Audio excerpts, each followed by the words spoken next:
জানেন যে আমাদের গণপ্রজাতন্ত্রী বাংলাদেশ সরকারের পক্ষ থেকে আমাদের জুলাই আগস্ট গণ অভ্যুত্থানে আমাদের শহীদদের স্মরণে আমাদের স্মৃতিস্তম্ভ নির্মাণ করা হচ্ছে। 64 জেলায় একযোগে এই স্মৃতিস্তম্ভ নির্মাণের কাজ শুরু করা হয়েছে এবং আজকে 64 জেলাতেই একসাথেই আজকে স্মৃতিস্তম্ভের ভিত্তিপ্রস্তর স্থাপন করা হচ্ছে। এখানে একটি স্মৃতিস্তম্ভ স্থাপন করতে যাচ্ছি আমরা। সারা দেশে একযোগে 64 জেলাতে এরকম একটি করে স্মৃতিস্তম্ভ স্থাপিত হতে যাচ্ছে। এই উপলক্ষে আয়োজিত আজকের এই অনুষ্ঠানে উপস্থিত সম্মানিত অতিথিবৃন্দ, আসসালামু আলাইকুম।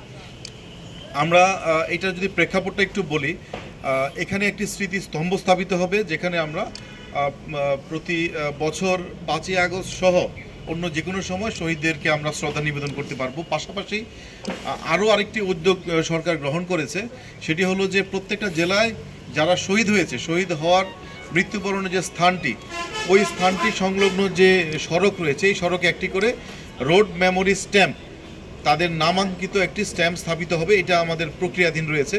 আমরা এই স্থানটি নির্ধারণ করার প্রাককালে আমরা একটি সভা করেছি। সবাই আমরা সর্বসম্মতক্রমে সিদ্ধান্ত নিয়েছি যে এই আলেখারচরে এই স্থানটিতে এবং এই সংলগ্ন যে হাইওয়ে রয়েছে, এখানেই মূলত আন্দোলনটি, এই স্থানটিকে ঘিরেই আন্দোলন সংগঠিত হয়েছিল, যার ফলশ্রুতিতে আমরা এখানে এই স্মৃতিস্তম্ভটি স্থাপনের জন্য আজকে ভিত্তিপ্রস্তর স্থাপন করছি এবং এটি আমাদের 5ই আগস্ট সম্পন্ন হবে এবং ওই দিন আমরা একযোগে এখানে শ্রদ্ধা নিবেদন করব। এবং এখানে যে অবস্থাটা আমরা দেখতে পাচ্ছি, এই অবস্থাটি আশা করি থাকবে না।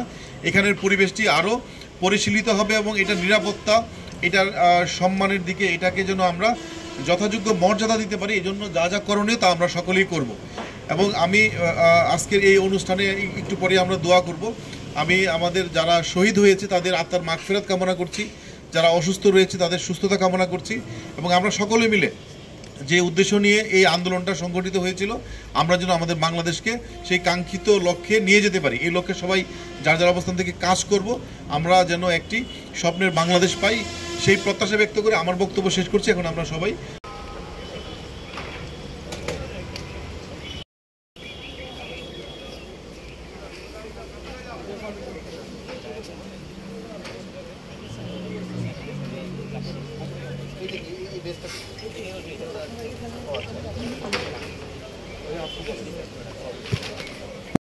কাগজটা গোল করলে যেরকম হবে কথা বলে